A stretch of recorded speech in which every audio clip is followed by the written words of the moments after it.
We're going to be in Mark chapter 5 today, so in a moment we'll get to that. But if you want to open your Bibles, we are going to be starting in verse 21. When I was 10 years old, my parents moved us from the Upper Peninsula of Michigan to Plano, Texas. Whew. That was culture shock. I went from the fourth largest city in the UP, which had 11,000 people in it, to Yuppieville. I had never met people like this. We were very country. Everyone's father was a blue-collar worker. Out the picture window, all the homes up there are old. Even the home that we lived in was built in the 40s. And this big, beautiful picture window, when I looked out, and there was a house right here, but over here I could see Green Bay. I'm not talking about where the cheeseheads live. I'm talking about the body of water that empties into the Lake Michigan. And I could see that out my window. And the next thing I know, I'm in a place where there are no trees. In Plano, they cleared all the land and built some houses and then planted twigs in the front yard, right? These were branches in the trees that I was used to. And then they would put these big, like, orangey brick walls around all the subdivisions and everything. And I was coming from the north. I'd never heard of ants that bite you. I was scared of ants here. And then my mom got bit one night. We had to take her to the emergency room because she had a reaction. And I was just sure under every plant there was a tarantula waiting to jump out at me, right? Totally different than what I'd known. And I got made fun of a lot. You know how nice and friendly elementary school children are. Well, here I am from the north. I'm like, yeah, sure, you betcha. I just play hockey and I put it in the net and I play some good, tough hockey. And I did. I was a hockey player. I traveled all over Wisconsin and Michigan playing hockey the way people do baseball here or soccer.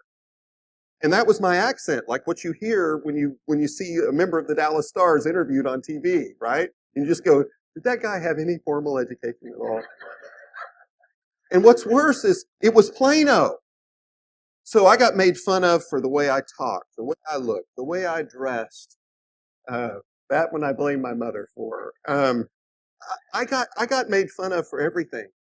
And so after a while, I started having these recurring thoughts that I didn't mean to think, but they popped into my head, and it was, I hate God.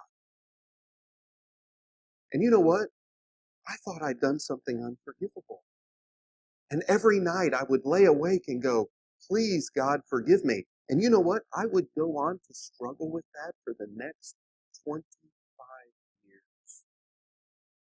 But I was really struggling with it back then. And when I was 12, on a radio program, I heard W.A. Criswell. How many people have heard of W.A. Criswell? He was the pastor for 50 years at First Baptist Dallas. Billy Graham himself said that W.A. Criswell is his personal pastor. So I heard some radio programs and I thought, you know what? This man may be the closest person to God on the planet. Surely if I talk to him, he can go off into a little room, have a little conversation with the Lord, come back and tell me whether I can be forgiven or not. I really thought this. So I looked up the number to First Baptist Church Dallas. Here I am, 12 years old. A church with I don't know how many thousands of people, a man with a worldwide reach, and I call up First Baptist Dallas, and I hear ring a ring, ring a ring, and then all of a sudden this lady answers, goes, hello, First Baptist Dallas. I go, hey, and she goes, hey, and I go, I'd like to talk to Mr. Criswell. I'm 12 years old and I live in Plano, and I've really got some questions here about the Bible. And there was silence, and she goes, hold on, sir. And then, there's that music that comes on, which was like praise and worship music from the 80s, right? It was like, I love you, Lord. And then she comes back, and she says, sir, he's not available. But we do have some people here that think exactly like he does. They can answer your questions. Well, I was like, what? I need to talk to the big man. These other guys aren't near as close to God as he is. Surely, I said, well, I just don't think that'll work. I appreciate it, and I'm not. And you know what? That sounds very cute today, right? But the reason I called him was because I was desperate. I couldn't sleep at night. It's a horrible feeling when you're 10, 11, 12, 13, 15, 17, 21 to think you've got all this life ahead of you, and then when you die, no matter what, you're going to hell. And that there's nothing you can do to change that. And I'm sitting there at 12 years old in my parents' house, so frightened that it felt like claustrophobic. The walls would come in and the ceiling would come down, and I'd run out the front door and the sky would fall on me and the trees would close in on me because I was so frightened. And at night I was praying, Lord, if you would just let me be forgiven. And I wanted to be anyone but myself, and I was desperate. And old WA wasn't available. But you know what? Today, we're going to see two desperate people. And Jesus, God of the universe, the one through whom everything that was made, he was accessible. He was. So looking in verse 21, it said, when Jesus had crossed over again in the boat to the other side. So we're talking about the Sea of Galilee here. And where was Jesus? It says he crossed over again. So I don't know if you all remember, but Jesus was so pressed in by the crowds that he actually had to go out in a boat in order to be teaching people. And then in order to get rest, in order to be alone with his disciples and instruct them privately, he said, let's row across the Sea of Galilee. So he went across the Sea of Galilee, and they get out in the middle, and all of a sudden this big storm picks up. And he's asleep. That's how tired he is. He'd been being mobbed for months by crowds because everybody was desperate. Everybody wanted to be healed. There were even some that had genuinely wanted to hear what he had to say. And this storm comes up and he's asleep, and the disciples wake him, and don't you care if we die? And he stands up and he rebukes the wind and the wave and the storm, and everything calms out, and the disciples are in awe. And then they land on the other side in the land of the Gadarenes. And here they meet a man who's possessed by a legion of demons. Now, I don't know how big a legion is. Maybe thousands. Maybe just hundreds. Whatever it is, one demon's too much, right? Well, this guy, he was breaking chains. He was cutting himself. He was living in the cemeteries. They couldn't control him. And Jesus, he casts all those demons out of him. And actually, is anybody here an Arkansas fan? Anybody? You know, Pig Suey, Razorbacks? Yeah, Arkansas, look, it's the Borths. So they're Arkansas fans. No, so Jesus cast all those demons into a herd of pigs, and the pigs ran down and ran over the cliff and died. First recording of a mass suicide. Yeah, okay, that was bad. I know it was bad. Chris told me that one. I'm just kidding. Anyways, all the people from the town come out and they go, get out of here. And it's a crowd. And this crowd doesn't want anything to do with Jesus, except for one man, the man who'd had the demons cast out. Jesus says, no, you stay. I know you want to go with me, but stay. Tell people what God has done in your life. And he gets back in the boat, and here we are again in verse 21. He crosses the 6 miles across the Sea of Galilee, and he meets with another crowd. A large crowd gathered around him, and so he stayed by the seashore. So now there's this crowd around him.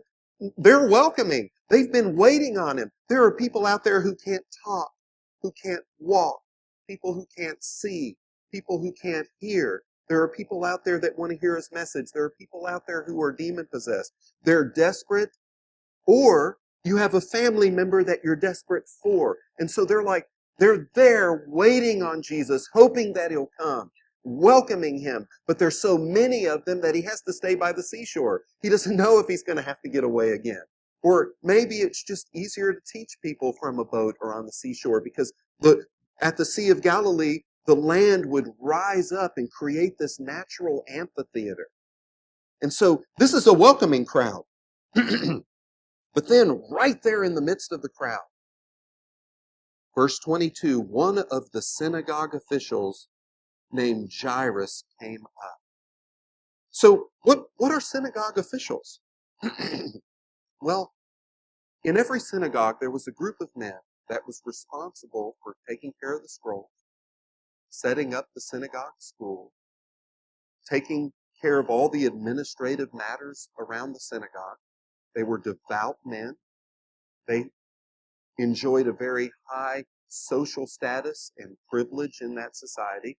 And they were really responsible for all of the things that went on there in the synagogue, including those who taught, those who read the scriptures, those who prayed aloud. And this one was named Jairus. And we know that he's a well-to-do guy because if you skip forward to verse 40, it appears that there's multiple rooms in his house. Well, people back then didn't have multiple rooms in their houses, not unless you were well-to-do. It isn't like our society today. And so, on seeing Jesus, this official who enjoyed all this clout and who was a member of the religious elite, and we already know how the religious elite were treating Jesus. They saw him as a threat. They saw him as a threat to their power base. They saw him as one who was blaspheming because he said he could forgive sins.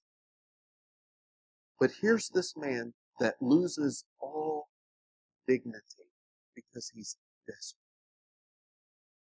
And he fell at his feet and implored him earnestly, saying, "My little daughter is at the point of death.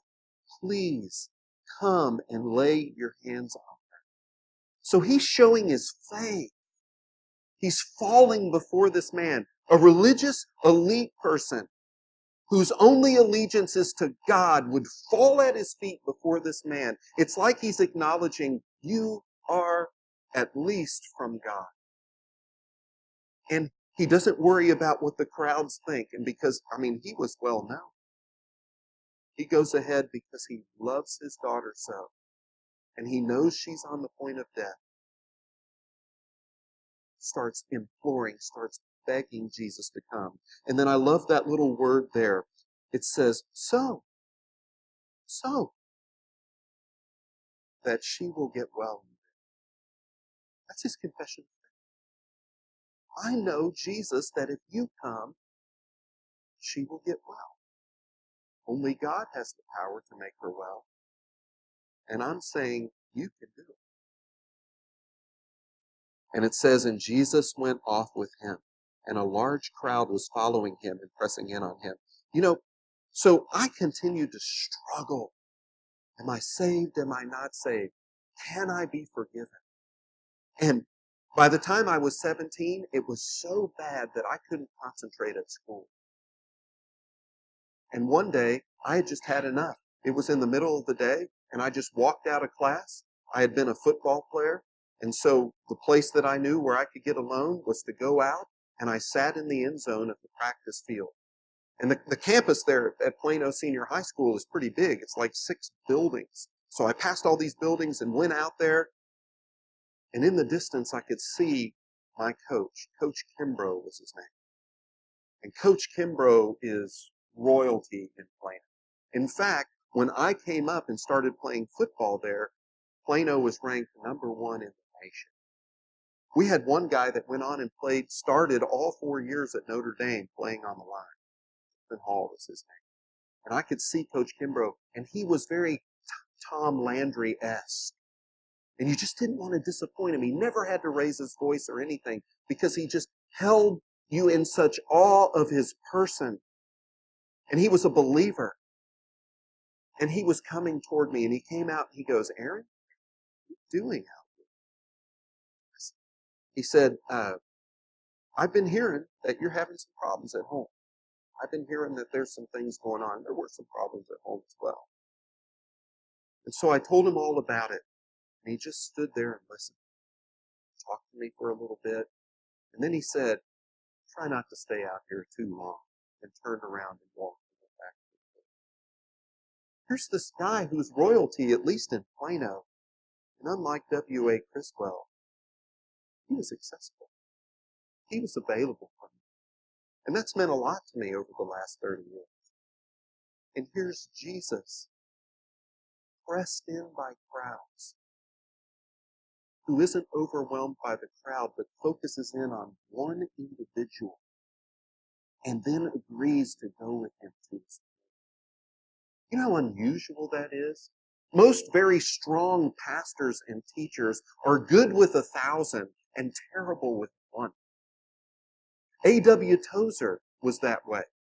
A.W. Tozer, in his last pastorate, had an agreement: I will come and teach as long as I don't have to counsel or talk to anyone during the week. He was a great teacher. Doesn't that sound messed up? But here we're dealing with the ultimate shepherd. Reminds me of Chris back there. I'm just kidding. Not like Jesus, but a great shepherd. And teacher as well. So in verse 25, Jesus is on his way to Jairus' house. And imagine the relief that Jairus must have felt. Oh, thank goodness. You know what? We can just make it. We need to hurry. You know how it is when you're in a hurry? That's when every traffic jam in the world happens, right? Like, I've been in a hurry for 2 years now, and I-35 has been stacked up like I can't believe. I was never in a hurry in my life until 2 years ago, and now Denton's a parking lot. I'm not complaining.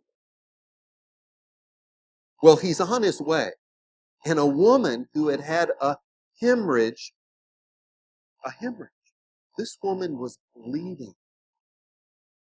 That's bad news. I mean, it's bad news enough that she's got a physical problem. But guess what? In Leviticus chapter 15, it says that if a woman has a hemorrhage, she's ceremonially unclean. Everyone she touches will become ceremonially unclean.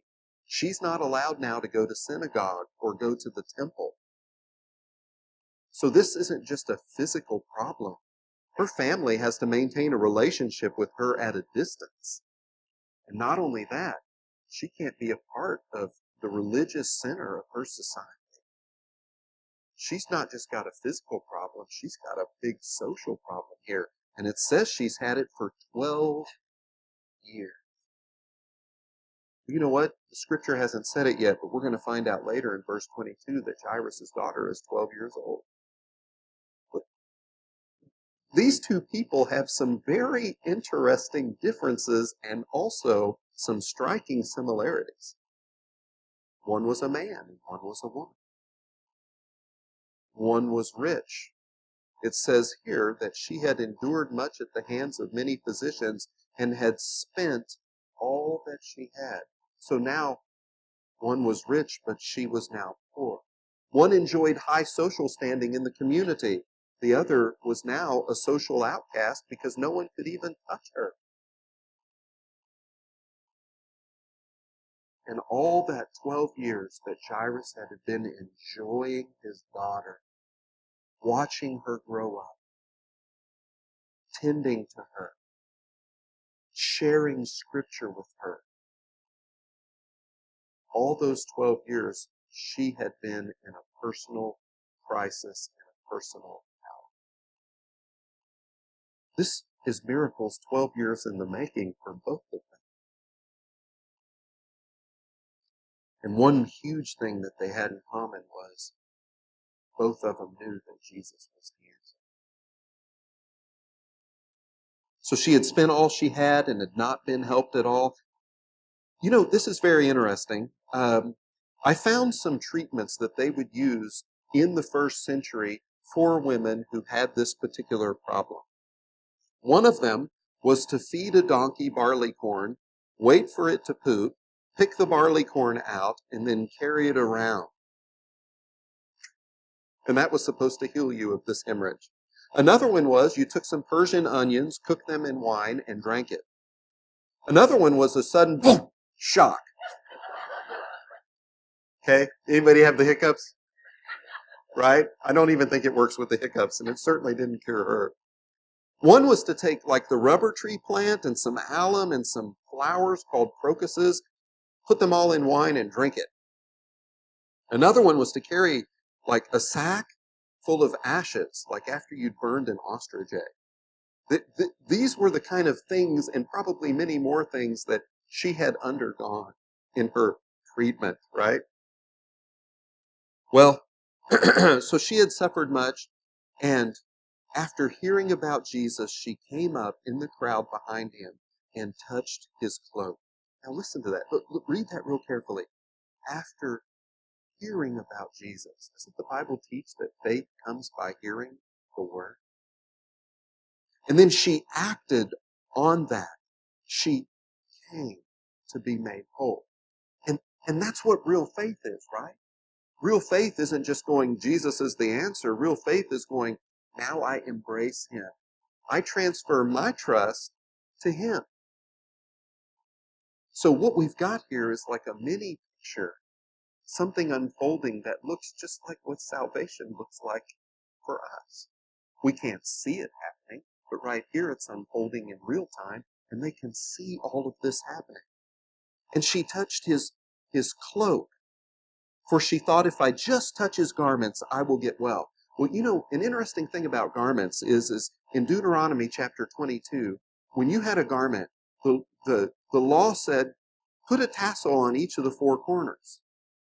And then in Numbers 15, it said, every time you see those tassels, it'll remind you to be obedient.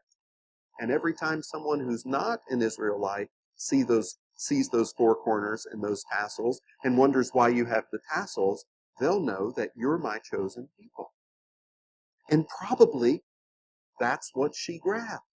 And you know, the actual word there in the Greek is one of grabbing, not just touching, but grabbing. Her faith was such that if I don't even have to talk to him, if I can just touch the corner of his garment, I'll be made well.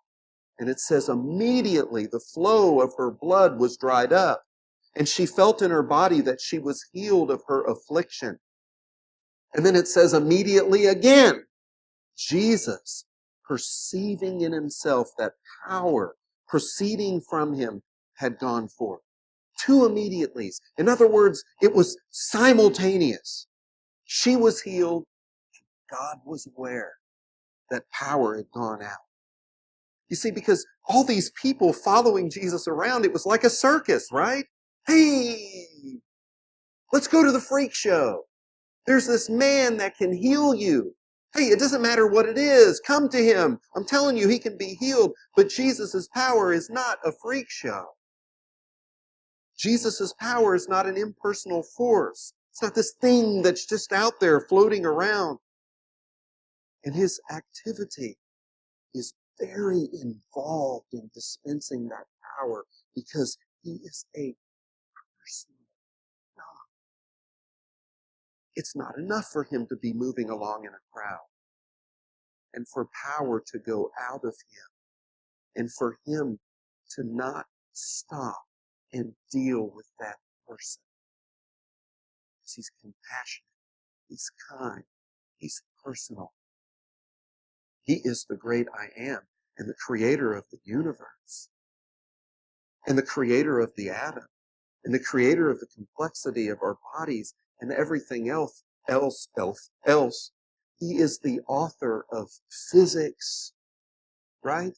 Who in here wants to major in physics in college? And yet he's the author of it with such complexity that we'll never get to the bottom of it before he comes back, no matter how much we study it. And yet, he is mindful of us. And it says that he turned around. This poor lady who's unclean, who's breaking all kinds of laws, just getting to him through the crowd, she makes Jesus the God of the universe turn around. Wow! It's not the greatness of the person, it's the greatness of God. It's the love of God. That's the compassion of God. So he turns around, and here's the thing. He could have proved to the world that he was the Son of God by using miracles in a lot of ways. He could have made the sun rise in the west and set in the east, but he didn't. He could have He could have changed the position of the moon and the stars for people to see. He could have flown around like Superman. He could have gone over to the mountain and picked it up and went into the sea. But how did he use his miracles? He cast out demons. He healed the sick. He raised the dead. He kept a wedding host from being embarrassed by running out of wine. That would have been very embarrassing in their culture. He calmed the storm for frightened disciples. Even when he was born to a virgin, he was laid in an animal trough. And this is the way that he chose to display his power, to back up the truth of what he was saying. He is the Son of God. And he turns around in the crowd, and here he is on his way to heal this person. And he's not afraid in the midst of ministry to be interrupted. We're all human in this room. I hate being interrupted. But you know, real ministry is the most inefficient thing in the world. And so I just have to keep reminding myself to get over it. It ain't going to look like how I think it's going to look, and I can't go from point A to point C without point B interrupting. And it's okay. It's the American in me. It's the faster, farther, higher, press on. And I'm always going to struggle with it. But you know what? I've got a great example right here. And Jesus turns around and he says, "Who touched me?" And then in verse 31, his disciples said to him, "You see the crowd pressing in on you and you say, 'Who touched me?'" Okay, so I hate crowds. I hate traffic. But if there's a crowd somewhere, my wife wants to be in the middle of it. I don't understand it. So one Christmas, she says, "This is what we're going to do, Aaron." I said, "Do I have to do it?" She says, "We're going to do it." I said, "Okay." She goes, "We're going to go to the Gaylord and we're going to see the big ice sculpture show. You know, the one where you put on a parka and you walk around like the Stay Puft Marshmallow Man and you look at all these sculptures that people have done." So first off, you sit in traffic for 20 minutes getting into the parking lot. And then I got to pay the guy $20 to park in a hotel parking lot. And then I get out, we walk in and the crowd's like this. Everywhere you go, it's like this. And of course, Darby was a little baby then. We're pushing her in a stroller. And it's like, yeah, I ran over that guy. You know, golly, I hope that kid doesn't cry because I just totally ran over him. And we're down there and we're in that crowd. And that's must have been like the crowd, you know, that Jesus was in. People are pressing in on him. Jairus must just be insane at this point. "Move! Get out of the way! My daughter is dying! Get out of the way! Coming through!" And now Jesus is turning around. And he's going, "Who touched me?" And the disciples are going, they couldn't even put out their arms. It was probably more like. And so, you know, same with Six Flags at Christmas. My wife is like, "We should go." I'm like, can I stay home? Of course, then I miss all the opportunity to make memories with my children. You know, the memories that you never actually remember, right? And so it says that he looked around to see the woman who had done this. But the woman, fearing and trembling, aware of what had happened to her, came and fell down before him. You've already seen that, right? What did Jairus do? He came and fell down before Jesus and told him the whole truth. I just think that's so cute and profound, right? Isn't that what our prayer life should be? Hey, let's just go fall down before Jesus and tell him the whole truth. Let's just tell him. He already knows it anyways. I've got some requests. I'm struggling. I've learned this in his word.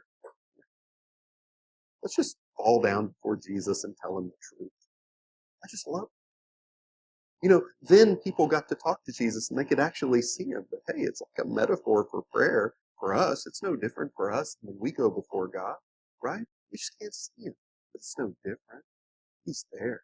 He's every bit as much there as he was here. So let's just fall down before him and tell him the truth.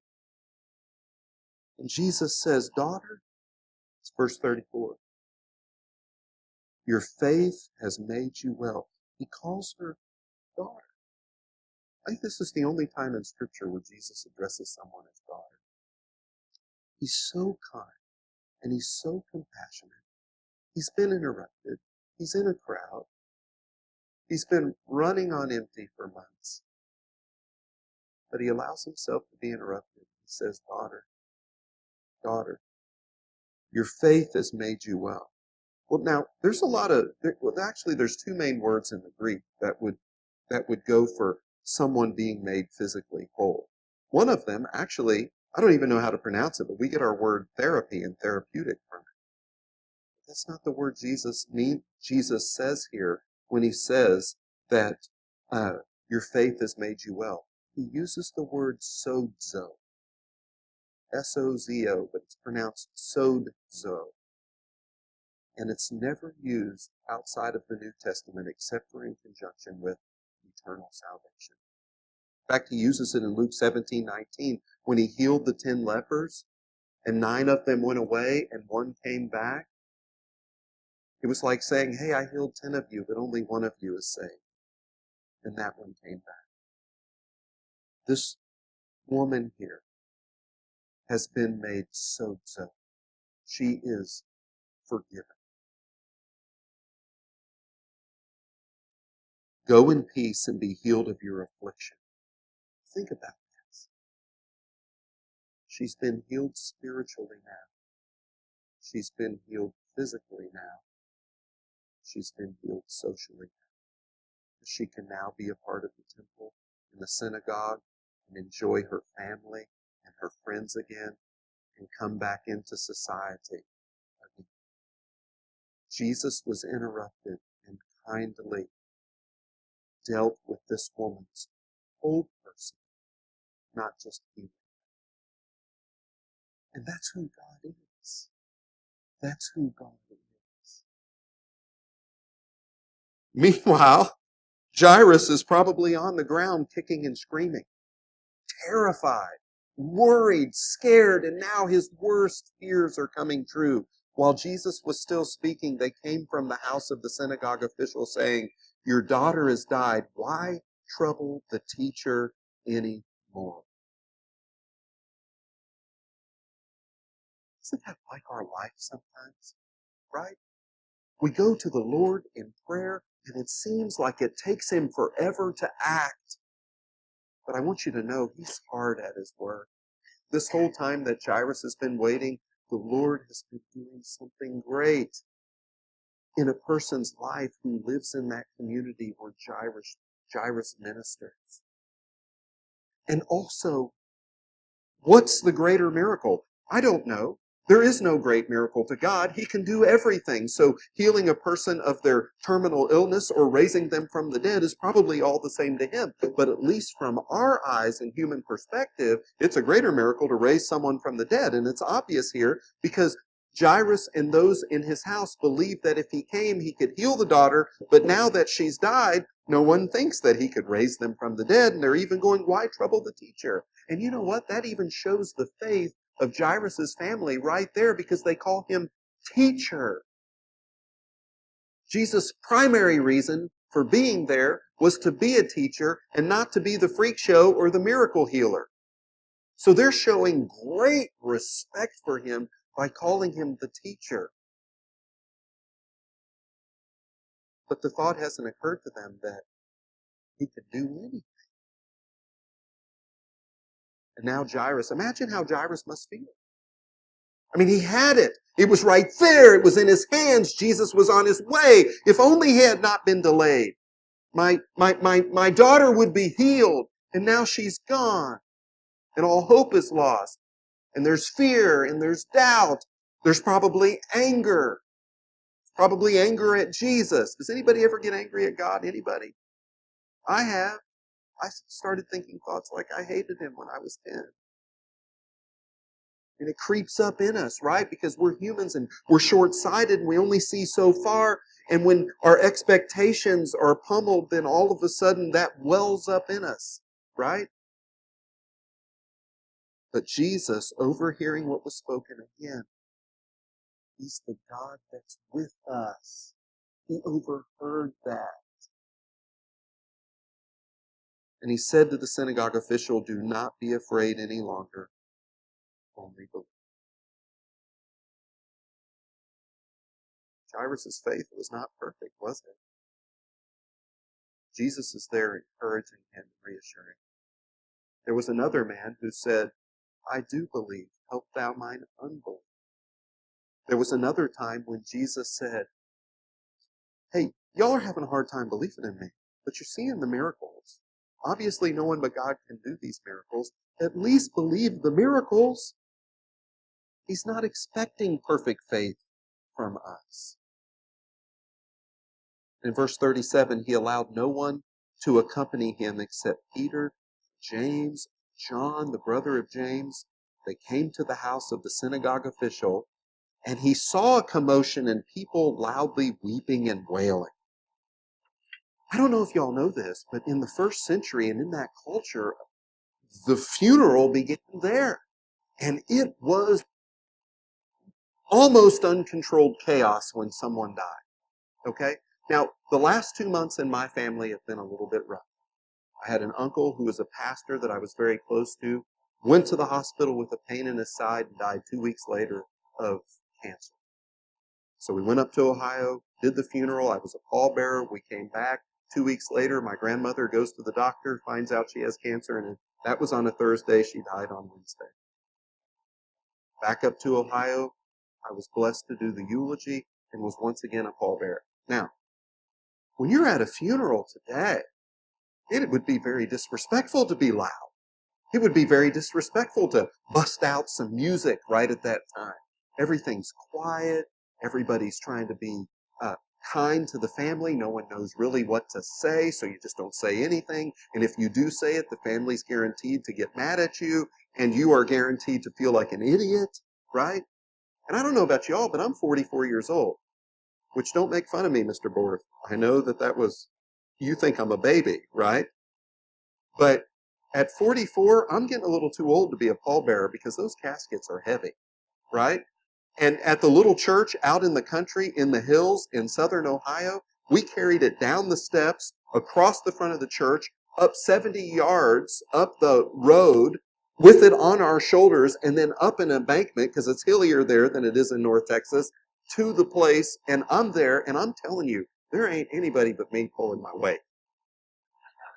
I was a pallbearer at Lauren's grandmother's funeral, and I told them, look, I mean, you put guys that are 70 and 80 years old on here with me, I almost dropped Granny.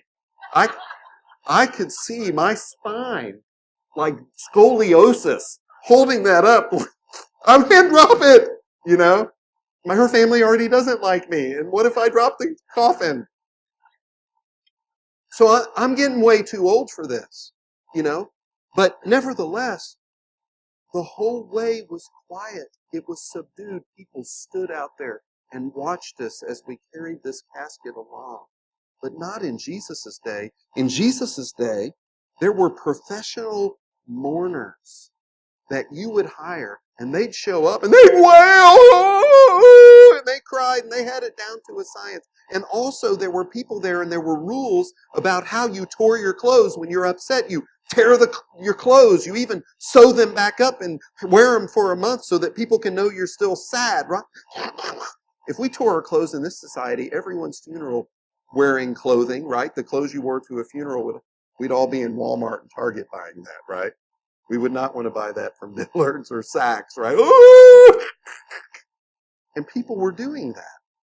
And then you had to hire musicians, and they would play flutes, and it's reminiscent of the Scotsman playing Amazing Grace on the bagpipes, right? These dirges that went along and helped the mourners do their thing. So this is a lot of people in this house and a lot of commotion going on. And entering in, he said to them, "Why make a commotion and weep? The child has not died, but is asleep." So right here, Jesus is redefining death as something temporary, not permanent. And they began laughing at him. She was dead. Her heart had stopped beating. They knew it. And that's what makes the miracle even more amazing. It proves here, because everyone's laughing at him and they know that she's dead, they know that if they see this girl walk again, he really did raise someone from the dead. He didn't just heal her. So it adds credibility to the fact that he had once again raised someone from the dead. And Jesus takes charge, but putting them all out. Don't you want that in a time of crisis? For someone to come in that has some kind of authority and take charge? And Jesus comes in, and immediately, it's not Jairus dealing with these people. It's not Jairus' wife dealing with this people. It's not his disciples dealing with this people. He didn't go in and deal with this. He walks in and he says, why all the commotion? Stop it. Get out. He takes charge. The Lord of the universe has worked his way through a crowd, been available to this guy, been interrupted and dealt with a person's eternal state as well as physical state, has come on, and then in that hard situation is now taking control. And then he's so compassionate. He took along the child's father and mother and his own companions and entered the room where the child was. Taking the child by the hand, he said to her, Talitha kum, which translated means, little girl, I say to you, get up. Talitha also can mean little lamb. He's called this woman daughter. Now he's calling this child, hey, little lamb. He's taken her by the hand. He was not afraid of being made unclean because this woman touched him. And he's not afraid to take this dead little girl by the hand and go, little lamb, hey, get up. And there's that word immediately again. The girl got up and began to walk, for she was 12 years old. And immediately they were completely astounded. The word for astounded there in the Greek means shock or awe of somebody. Remember when I said that Jesus was out in the middle of the Sea of Galilee and the storm came up and the disciples are like, are you going to let us die? And he calms the wind and the waves. It says that they were afraid because they realized for the first time they had seen Jesus do miracles, but for the first time it occurred to them that the man standing in the boat with them was more terrifying than the storm or even the thought of death itself. It is a terrifying thing to have someone who has all power and all knowledge and the ability to be present everywhere in your midst because you can't control him. And here they are, just like that, afraid almost in his presence, shocked, in awe, mouth on the ground. And then look at how he's so compassionate. And he gave them strict orders that no one should know about this, and he said that something should be given her to eat. He's taking care of her physical well-being as also. I mean, she had a terminal disease, obviously. Maybe it had been weeks since she had eaten. At least days. She was probably hungry as could be. Here's Jesus again. Kind, compassionate, concerned about our everything. Not just spiritually high-minded. He wasn't just concerned about the woman with an issue of blood's salvation. He was concerned about her social standing. He was concerned about her physical health. Now here he is, concerned about this little girl's physical health and well-being. He's not high-minded and highbrow like we humans sometimes are. And that's Jesus' character. That's God's character. Granting Jairus attention in a crowd, agreeing to go with him, allowing an interruption, dealing with the total person, reassuring Jairus in his doubts and fears, taking charge at Jairus' home, leading Jairus and his wife into the child's room, taking the child by the hand, raising her from the dead, and then caring for her physical needs. Give her something to eat. That's who God is. He's compassionate. He's loving. Yes, he judges sin. Yes, he has an abiding wrath towards sin. Yes, he's completely just. But he's merciful too. Sees all these things at once. And we human beings, we have a real trouble with that. Because we can't be all things about our personality 100%, all at once, all the time. But God is. He's 100% love, while at the same time being 100% just. And I've noticed something.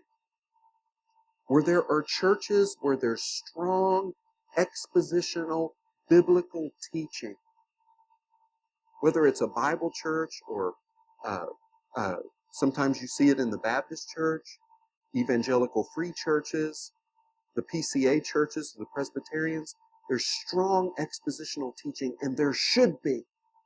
There should be. We don't come up with some topic and then go to the Bible and fill in the blanks. We go to the Bible and we go through a book and we exegete the text, and then the issues of life fall out there. But a lot of times, because we love that knowledge and it satisfies this craving in us for knowledge, sometimes we get hung up on the sovereignty of God and forget about His love. We look at Ephesians chapter 3 where it says that God is accomplishing all He's accomplishing through the church so that He can show His greatness in the heavenly realm. And that's true. He is.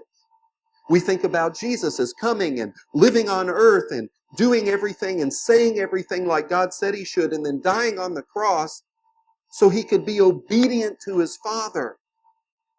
I even heard one person one time, a missionary and also a former staff member of a church here in town, say, the story of the Bible is the story of a father and his son, God and Jesus. And that's true. And all of this is true. And Jesus did come and do those things. But sometimes it's so easy to focus on that and see the bigness of God through His sovereignty that we forget also to bring balance and come over here and see the bigness of God through His love. Because we are afraid as humans, we potentially will make the whole gospel man-centered. And a lot of churches have done that, and we don't want to do that. But nevertheless, when the Father saw the prodigal coming, He did something that no Jewish man would do. He gathered up his robes and undignified manner ran to His Son. God ran to us. Jesus left the 99 and found the one sheep, and then there was great rejoicing in heaven. It says He ever liveth to make intercession for us. It says that God so loved the world. And yes, the Bible may be a story of a father and his son, but it's also the story of that son's bride. And we are His bride, the church. And God has raised us up into the heavenlies with His Son and made us co-heirs with Christ. And the psalmist says, what is man that you are mindful of him? Meaning, He is mindful of us. The moon, the stars, everything that He's done, who He is, that He's mindful of us. That doesn't sound like just a God who's big and sovereign and Jesus does everything to obey His Father. It sounds like He obeys His Father and He loves us an awful lot. And I know this is very simple, but that's really just all I want to say. God loves you. He's intimately involved in every area of your life. He intimately weaved you together in your mother's womb.